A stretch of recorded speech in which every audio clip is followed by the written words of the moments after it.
동물학자들이 실험을 해봤습니다. 작은 우리의 개와 고양이를 함께 넣은 것입니다. 이 둘이요, 6.25 때 난리는 난리가 아니더랍니다.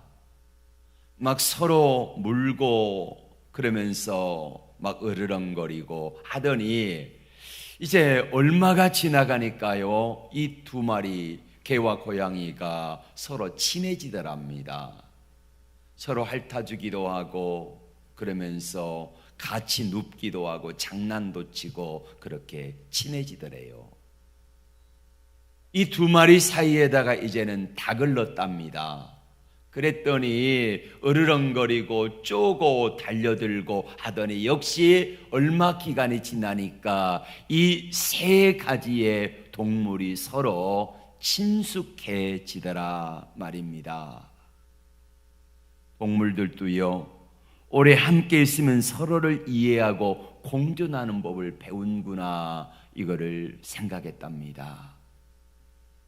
사람은 이성적이고 합리적이고 상황 판단을 잘 합니다. 그러면은 사람들이 동물과 비교되지 아니할 정도로 서로 이해하고 사랑하고 존중하고 함께 할까요? 그러지 못한 사람들이 훨씬 더 많더라는 것입니다. 서로 생긴 게 다르고 생각이 다르고 환경도 다르고 이해관계가 달라도 서로 포용하고 공존하는 것이 아니라 말 그대로 갈등 사회입니다. 여와 야가 서로 다르고 이념이 다르고 생각이 다른 사람들이 도무지 상대방을 수용할 줄을 몰라요. 그렇게 살아가다 보니까 갈등이 얼마나 심한지 모릅니다. 기업이나 정치권, 심지어는 교회 안에서조차 절충과 화해, 통합을 위해 소통하려는 노력이 보이지 않습니다. 정말 우리는 개와 고양이, 닭보다 못한 것일까요? 어떻게 해야 할까요?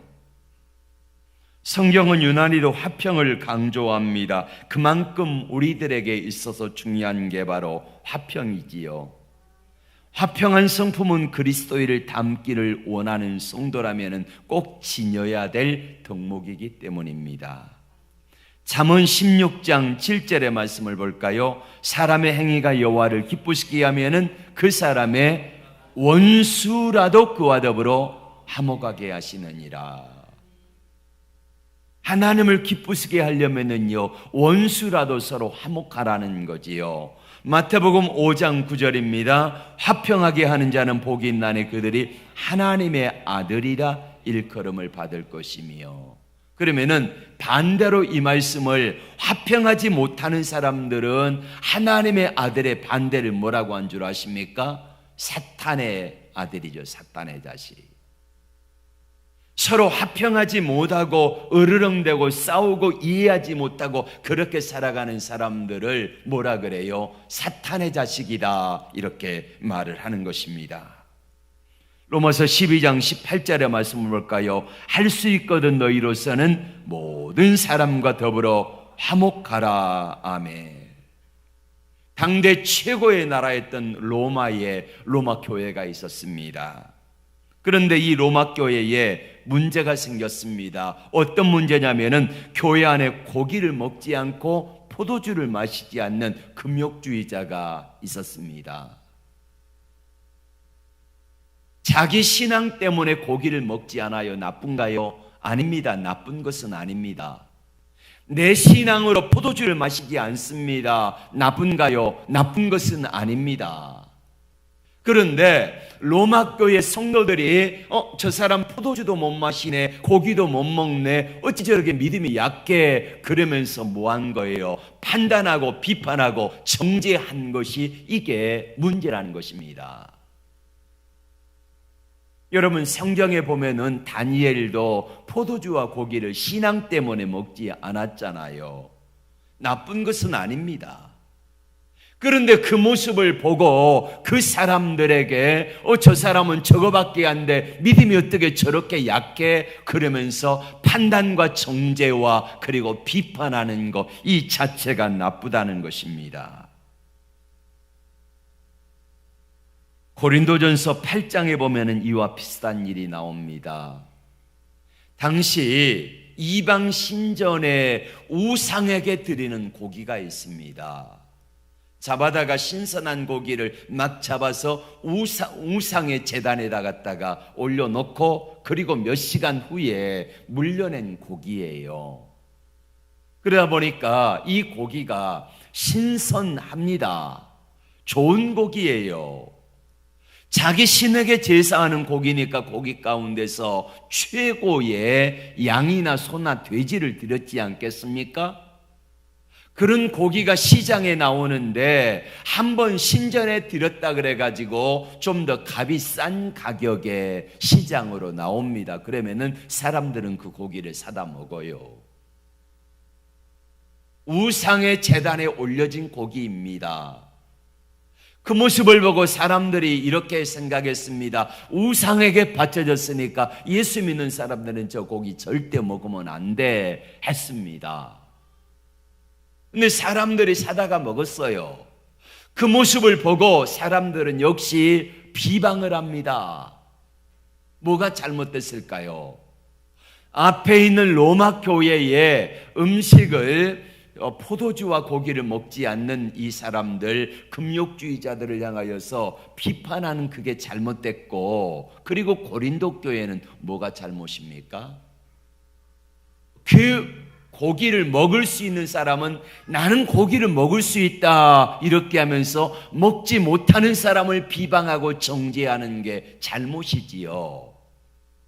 또 그 고기를 안 먹는 사람도 역시 마찬가지입니다. 나는 못 먹어. 그렇게 생각하는 거.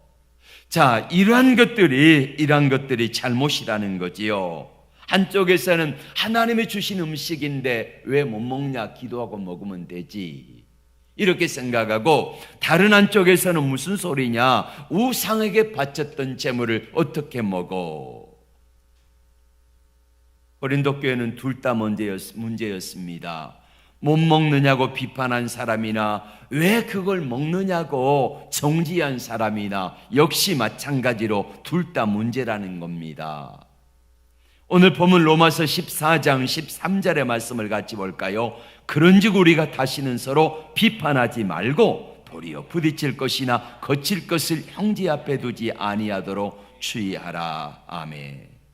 저 사람의 신앙이 나와 다르고 저 사람의 예수 믿는 스타일이 나와 달라요. 어떤 사람은 기도할 때에 쫙하고 통성기도 해야 시원한 사람이 있고, 어떤 사람은 조용히 묵상으로 기도해야지 기도가 잘된 사람이 있습니다. 누가 옳아요?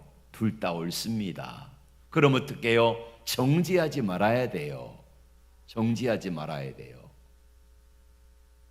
어떤 사람은 금요 기도에 나올 만한 믿음이 있는 사람이 있고, 어떤 사람은 그러지 못하는 상황과 형편과 믿음이 있는 사람이 있습니다.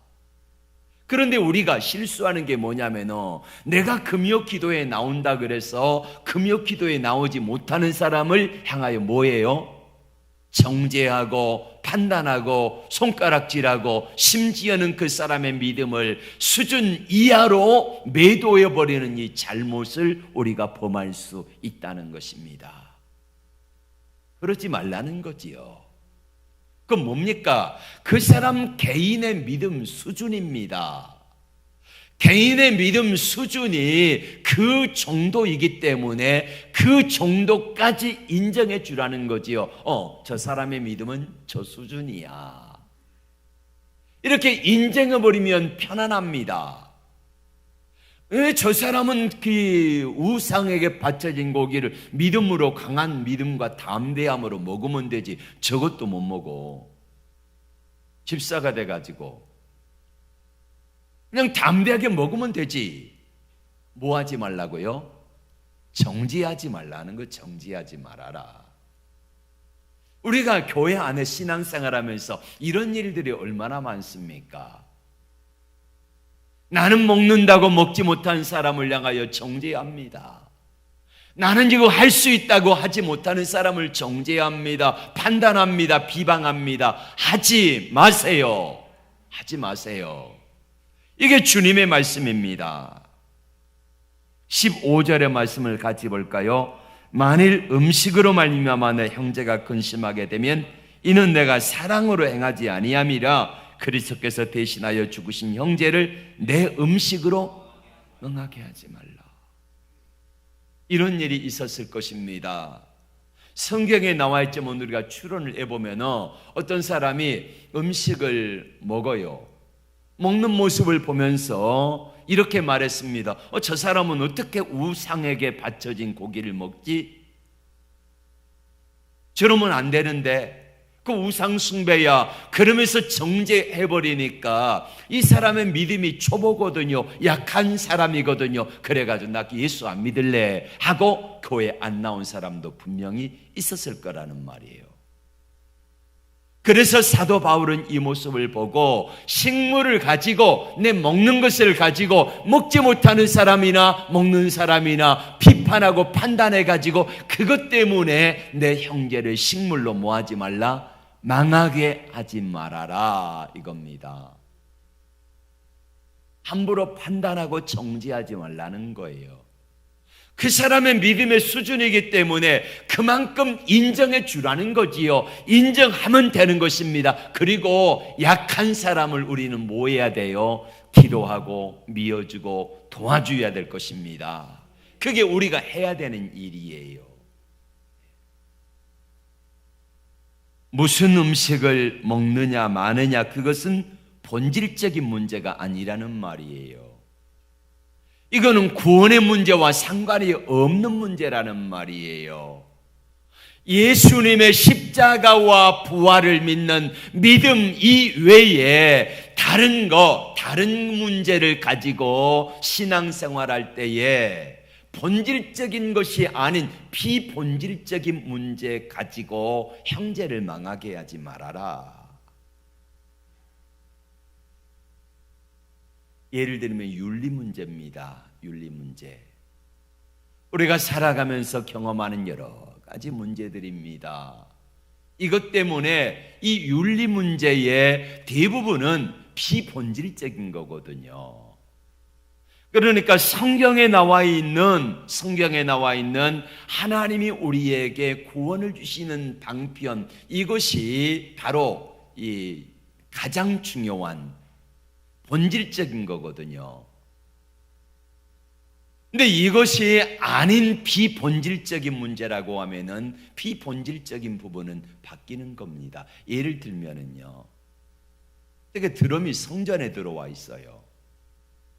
어떻게 키보드가 들어와 있습니까? 지금도 어떤 사람들은요, 키보드는 사탄의 음악의 도구다 이렇게 말을 합니다. 저게 사탄의 음악의 도구입니까? 드럼이 사탄의 음악의 도구입니까? 아닙니다.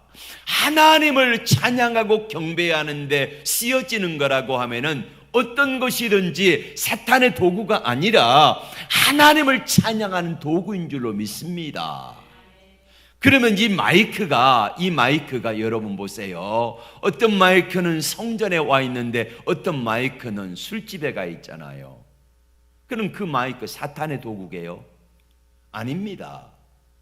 중요한 것은 그게 어디가 있느냐 아는 거지요. 어떻게 쓰여지는 거냐 아는 거지요. 그래서 이 비본질적인 문제는 그것 가지고 너무 왈가왈부하지 말아라. 그래서 그것 때문에 형제를 실족게 하지 말아라 하는 것입니다. 오늘 로마서 14장 1절의 말씀을 다 같이 보들까요? 시작. 믿음이 연약한 자를 너희가 받되 그의 의심하는 바를 비판하지 말아라. 그러니까 믿음이 연약한 자, 먹을 만한 믿음, 먹지 못하는 믿음, 받을 만한 믿음, 받지 못할 믿음이 있는데, 내가 먹을 수 있는 믿음이라 그래서 먹지 못하는 사람을 뭐 하지 말라고요? 비판하지 말아라 이겁니다. 비판하지 말아라. 그런데 이러한 일들이 너무 자주 그리고 이렇게 쉽게 진행되고 있습니다. 어디에요? 교회 안에, 형제들 안에. 그래서 그것을 판단하고 정죄합니다. 이것은 하나님이 우리에게 주시는 평강의 모습이 아니에요. 오늘 주제가 뭡니까? 화평입니다. 화평. 성령의 9가지 열매 가운데서 화평이 몇 번째입니까? 사랑과 희락과 화평이지요. 3번째입니다. 하나님이 우리에게 이 화평이라고 하는 이 부분을 말씀하시면서 사랑 다음에 기쁨, 희락 다음에 화평을 주신 것은 그만큼 화평이 중요하기 때문이지요. 서로 형제간에 화목하라, 화평하라, 평화하라 이렇게 말씀하고 있습니다. 근데 참 예수 믿는 사람들이 너무 옹졸한 사람들이 많아요. 나와 생각이 다르면 문을 확 닫아버려요. 상대방을 수용하라고 하지 않습니다. 그러지 마시고 수용하시기 바랍니다. 우리 교회는 어떻습니까? 7빛깔 무지개 같은 그런 색깔들이 다양하게 있는 사람들입니다. 별 사람들 다 있지요. 성질이 희한한 사람도 있고요, 성질이 참 좋은 사람도 있고, 까칠한 사람도 있고, 별별 사람들이 다 교회 안에 모여 있지 않겠습니까? 각자 개성을 인정해 주되 그 개성 있는 사람들은 어떻게 됩니까? 자기 성질 이걸 다 표출하지 말고 공동체의 유익을 위해서 사용하시기 바랍니다. 그렇게 해서 이 화평의 성품이 다듬어져야 돼요. 로마서 14장 17절 말씀 볼까요? 시작.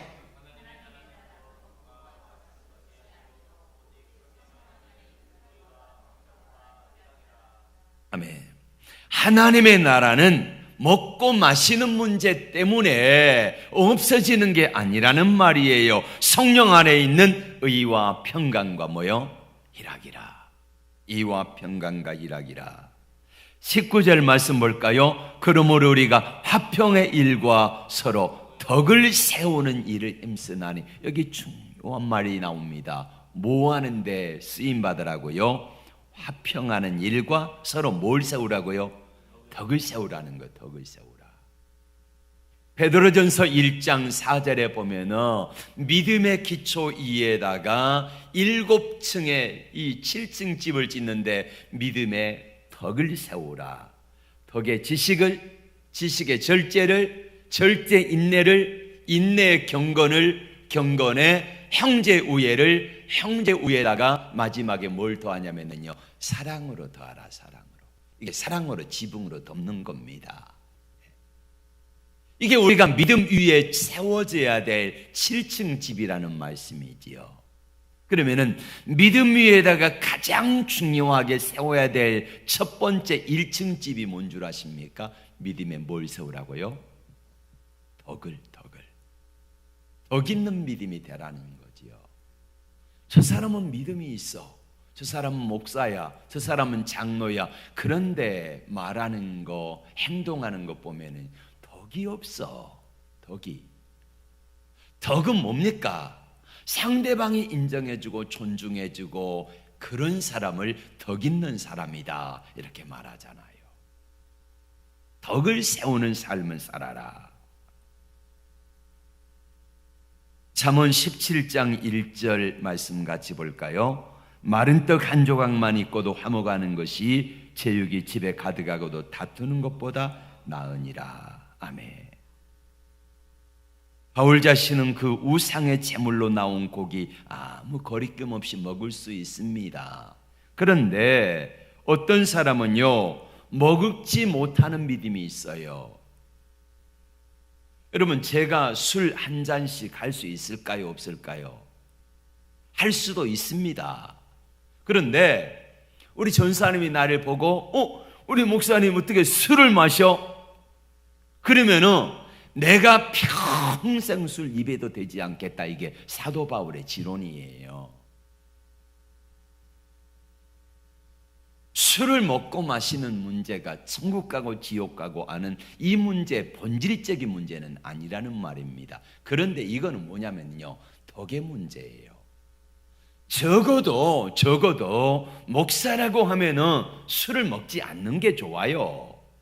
그리고 목사, 장로, 안수집사, 권사 이쯤 되는 사람들이 돼가지고 술 먹고 담배 피고 하는 문제 때문에 사람들에게 비방거리가 되어지면 하지 않는 게 뭐예요? 덕스럽다.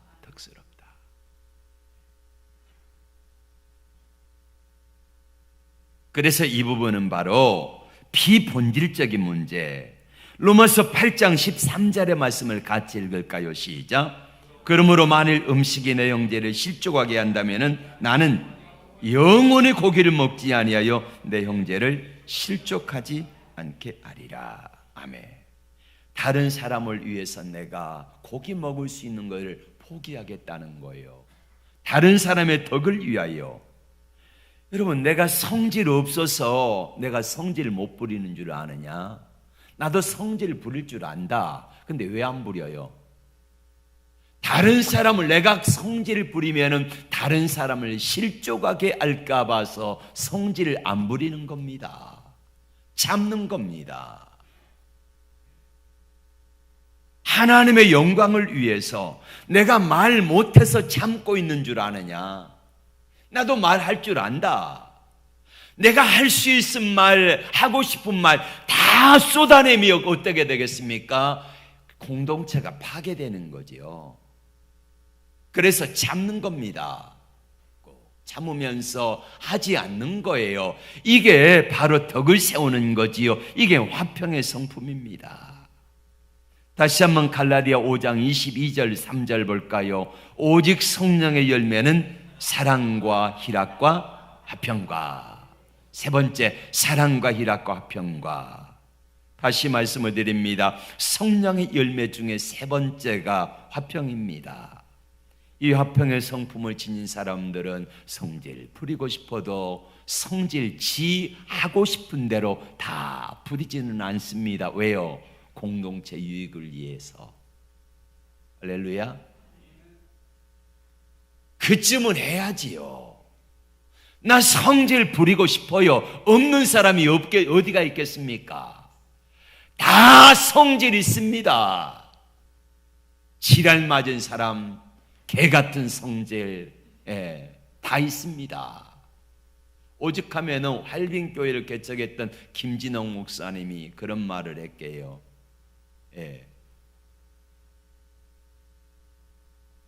교회 안에 개 같은 성질, 지랄 맞은 성격 다 있어요. 재직게 하다가 성질머리가 이게 더러워가지고요, 나가서 야 나와 그래가지고 재직해 하다 나가서 한바탕 싸우고 오는 사람도 부지기수였대요. 그런데 그 사람들이요, 개 같은 성질, 지랄 같은 성질들이 나중에는 변화돼가지고 그런 사람들이 장로가 되더라는 거예요. 하나님이 바꿔주시는 것입니다. 어떻게 해야 돼요? 공동체 유익을 위해서 뭐 하지 말아라? 참으라. 다 쏟아버리고 하고 싶은 말 다 하고 그렇게 표출하지 말아라. 하나님의 영광을 위해서. 할렐루야. 이렇게 하는 것이 하나님이 원하시는 이 뜻이라는 말이에요. 나도요, 내 주장하고 싶어요. 막 내 주장 막 내세우고 싶어요. 이거는 다른 데 가면 하시고 교회 와서 예배당에 와서는요, 내 하고 싶은 말 다 하지 말고 공동체 유익을 위해서 뭐하라? 참으라. 하고 싶어도 다 쏟아내고 싶어도 내가 이 말을 하면 저 사람이 상처받을까 보니까 쏟아내지 말고 참고 인내하고 포기하라는 거예요. 그러면은 하나님께서 내 안에 평강을 주시고 나를 축복해 주실 줄로 믿습니다. 여러분, 이렇게 하세요. 비본질적인 문제 가지고는 싸우지 마세요. 아셨죠? 앞으로 비본질적인 문제, 다시 말하면은 이거를 해서 내가 천국 가고 지옥 가는데 이게 걸리는 문제라고 하면은요, 그 문제는 강력하게 말하세요. 아셨죠? 그런데 비본질적인 문제, 그 사람이 아직까지도 예수 믿어가지고 못 끄는 문제, 아직까지 변화되지 못해가지고 나타나는 문제, 그 문제들을 보면은요, 비본질적인 문제이기 때문에 긍휼히 여기고 사랑하는 마음으로 기도하고 품어주시기를 바랍니다. 저 사람은 성질머리가 더러워서 아직까지도 저 모습을 못 버리고 있네. 주여 긍휼히 여겨주세요 하고 기도해 주시기 바랍니다. 이렇게 하면은 공동체가 아름다워져요. 이런 사람을 향하여서 우리 주님은 뭐라고 말합니까? 평화를 만드는 자라고 말합니다. 오늘 마태복음 5장 9절에 뭐라고 말씀합니까? 화평케 하는 자는 복이 있나니 제가 뭐예요? 하나님의 아들이라 일컬음을 받을 것이며 이렇게 말씀하고 있지 않습니까? 피스메이커입니다. 평화를 만드는 자. 그런데 반대로 말하면은 트러블 메이커들도 있습니다. 문제만 만들어내는 사람들. 로마서 1장에 보면 이방인들의 죄가 나오는데 이 사람들의 죄는요, 수군수군하는 자요, 당을 짓는 자요, 정죄하는 자요, 미워하는 자요, 입만 열면은 저희 목구멍은 열린 무덤이요, 이렇게 말씀하고 있습니다. 그리고 로마서 1장 32절에 뭐라고 한 줄 아십니까? 이런 사람은 다 사형에 해당되는 줄을 알고도 뭐에 해당한다고요? 사형에 해당한 사형. 이방인들이, 예수 모르는 사람들이 천국 갈 수 있을까요? 못 갑니다. 그래서 이 사람들이 짓는 죄 때문에 하나님 앞에 서지 못하는데 다 사형에 해당되는 줄 알고도 나만 행할 뿐 아니라 다른 사람들까지 끌고 들어가는 사람들, 이 사람들을 이야기하고 있습니다. 여러분, 우리는 하나님의 자녀입니다. 화평케 하는 자는 복이 있나니 저희가 하나님의 아들이라 일컬음을 받을 것이며 바로 평화를 만드는 자가 되어야 한다는 것입니다. 그럼 어떻게 할 수 있을까요? 어떻게 하면 될까요? 성령께서 우리가 말할 때, 생각할 때, 행동할 때 늘 내 말하는 거, 내가 생각하는 것 거기에 성령께서 한번 걸러주시기를 원합니다. 마치 불순물을 채로 걸러내는 것처럼 그렇게 한번 걸러내고 말하십시오. 내가 한마디 하고 싶어도 성령 하나님께 묻습니다. 하나님, 이 말을 해야 될까요? 해야 될까요? 한 번쯤 성령으로 걸러내시기를 바랍니다. 그래서 불순물이 다 걸러내어지고 남에게 아픔을 주고 남에게 상처를 주고 괴롭히는 그런 언어가 나오지 아니하고 그 심령 속에 닫았을 때에 깨끗한 하나님의 언어가 전달되어서 상대방을 세울 수 있는 화평케 하는 자, 하나님의 자녀가 다 되어서 하나님의 복을 누리시기를 주의 이름으로 축복합니다. 할렐루야. 우리 다 함께 일어나서 찬양하겠습니다.